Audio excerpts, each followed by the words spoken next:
Olá, irmãos, a paz do Senhor Jesus.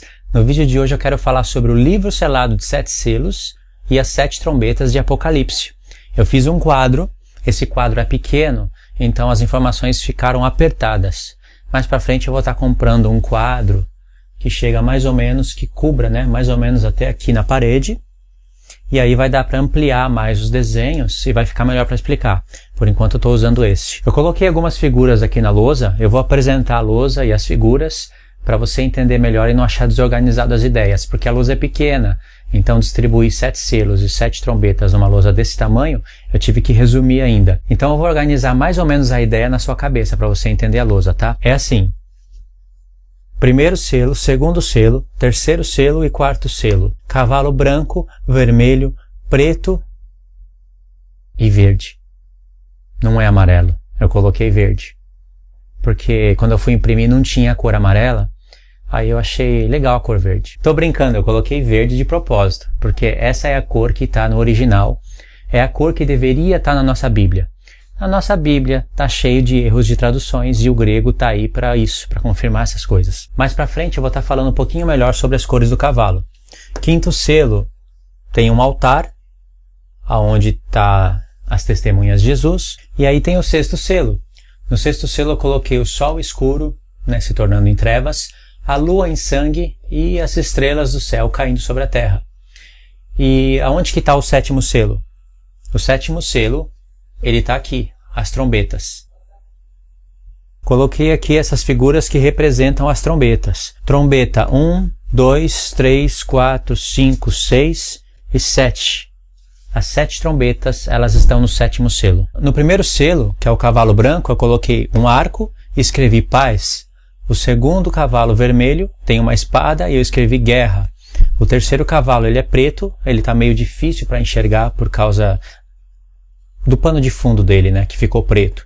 E uma balança, e eu escrevi fome. O quarto cavaleiro, cor verde, eu escrevi aqui a morte e o inferno e coloquei o chifre pequeno. No quinto selo eu coloquei o altar de ouro, que se encontrava no santo lugar, na figura do tabernáculo do testemunho, ou no templo de Salomão, ou no templo que Neemias ajudou a restaurar, não que Neemias restaurou, mas o desejo que nasceu no coração dele, O templo que Zorobabel colocou o fundamento e terminou a edificação da casa de Deus. E no sexto selo, eu escrevi Filho do Homem, porque fala a respeito de Cristo. Na primeira trombeta, eu coloquei terra, árvores e erva verde. Segunda trombeta, eu escrevi embaixo, porque em cima já não ia dar espaço. Tá vendo? A lousa é pequena. Na segunda trombeta, eu escrevi mar e navios. Terceira trombeta, uma estrela, absinto. Quarta trombeta, eu coloquei aqui o sol, a lua e as estrelas. É só um desenho para representar, para ficar mais fácil para eu explicar e você memorizar. Quinta trombeta, anjo do abismo, Abaddon e Apolion. Sexta trombeta, eu escrevi 4 anjos, que estão atados junto ao rio Eufrates. E a sétima trombeta, eu escrevi Filho do Homem, que fala da volta de Cristo. Falar sobre os 7 selos e as 7 trombetas é um assunto complicado, mas muito revelador. É um assunto muito amplo e eu vou fazer um resumão nesse vídeo. Porque muitas pessoas têm perguntado para mim, Luiz, e os selos e as trombetas? Como você entende os selos e as trombetas? Você que está fazendo vídeo do Apocalipse, você que está fazendo vídeo de Gog e Magog, da grande tribulação, falando do arrebatamento, como você interpreta os selos e as trombetas? Eu não posso estar respondendo um por um. Há algum tempo atrás eu criei um esquema de gravar áudios pelo celular e aí eu compartilho no grupo, então eu vou compartilhando com os irmãos. Só que fica preso, o estudo fica preso no grupo.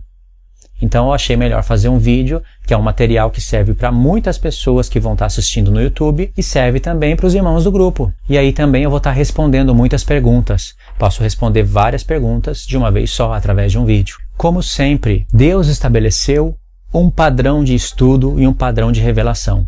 O livro de Apocalipse só pode ser interpretado corretamente se você olhar para a lei e para os profetas. Você pode ter o Espírito Santo, o espírito de revelação.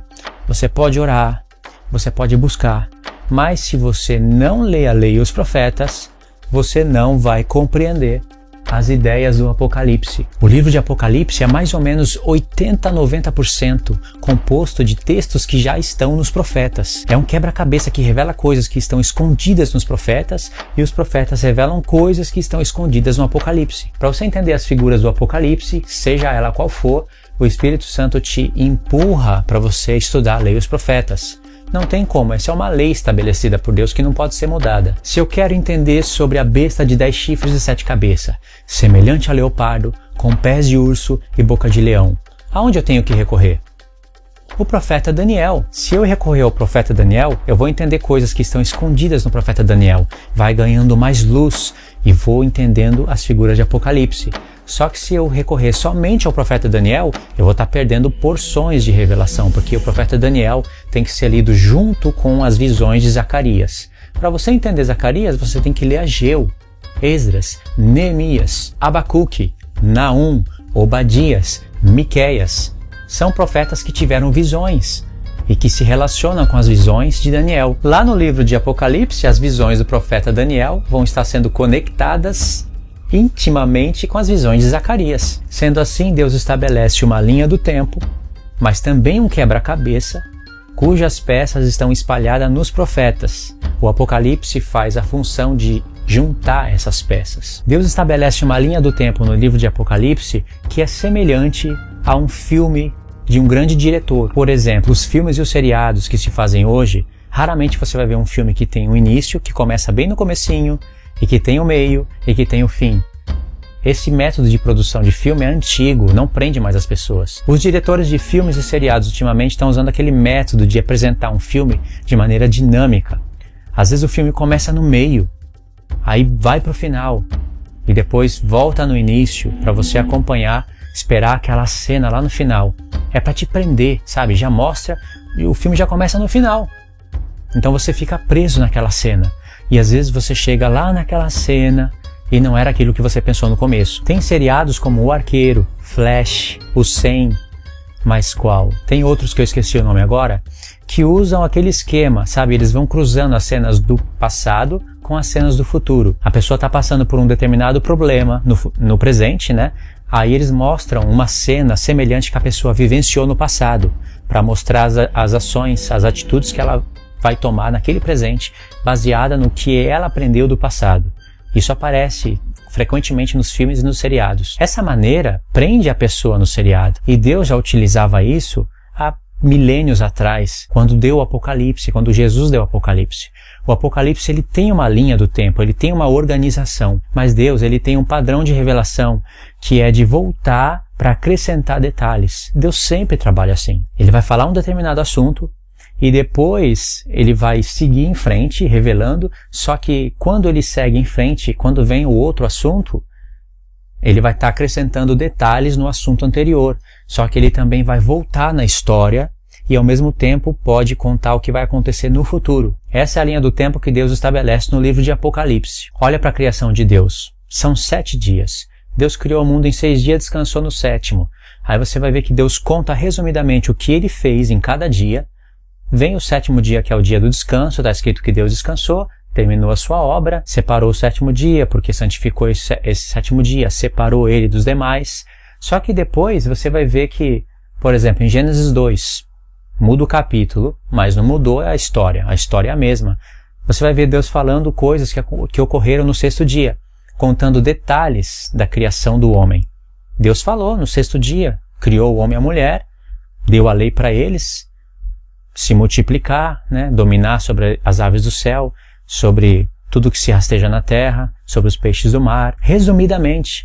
E aí veio o 7º dia. Depois Deus voltou na história para dar um zoom no 6º dia. Esse método de revelação vai ser amplificado nos profetas.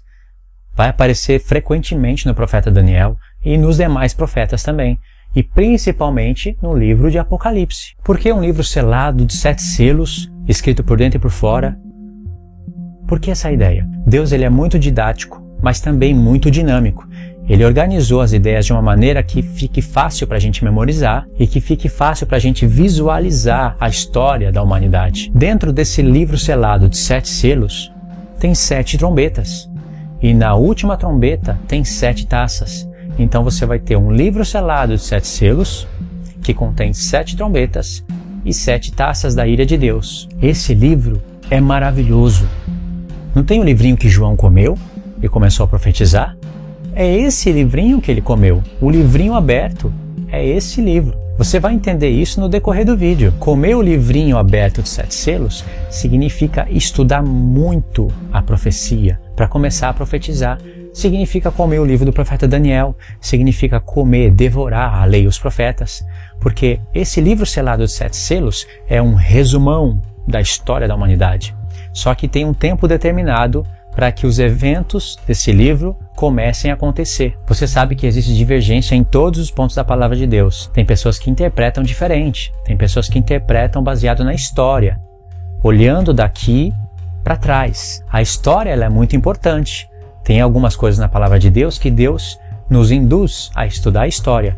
Só que a base para se interpretar o livro 100%, para você ter certeza naquilo que você está falando, não consiste na história. Consiste nas profecias.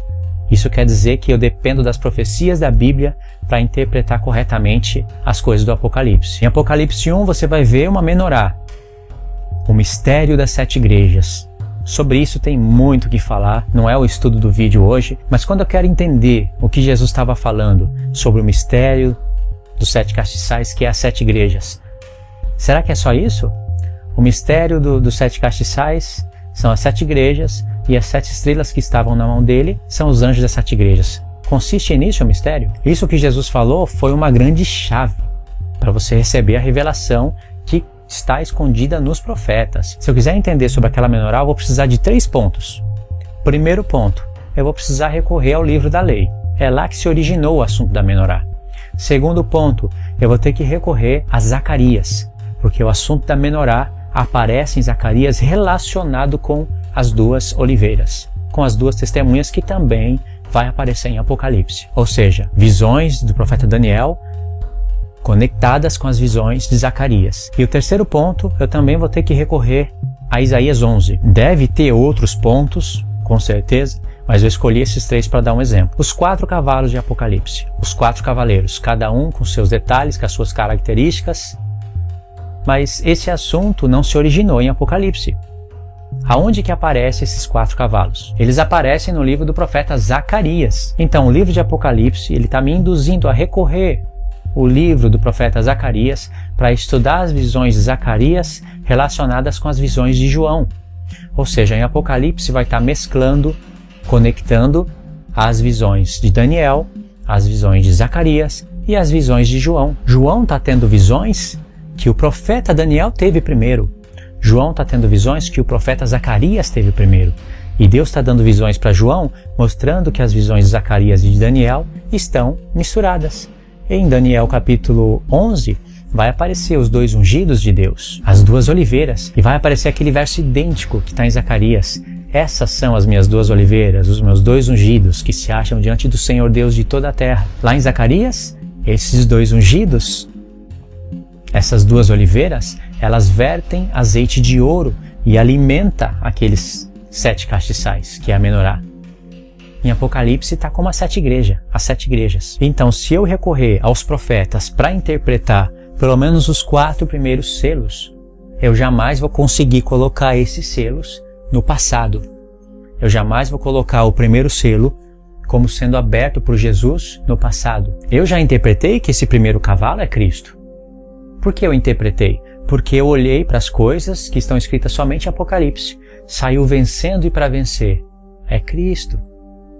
Então, ele que abriu o livro selado de 7 selos. Bom, ele abriu o livro e ele, ao mesmo tempo, ele é o cavaleiro. Ele abre o livro lá no céu e ele é o cavaleiro na terra. Estranho, né? Mas eu já interpretei assim. Mas quando eu vou em Zacarias, não tem como permanecer com essa interpretação. Se você coloca o primeiro cavaleiro no passado como sendo Cristo, você tira tudo isso daqui de sincronia. Porque Deus sincronizou todas essas coisas. Os 7 selos, as 7 trombetas, os últimos 7 anos da última semana profética, das 70 semanas do profeta Daniel, estão conectados.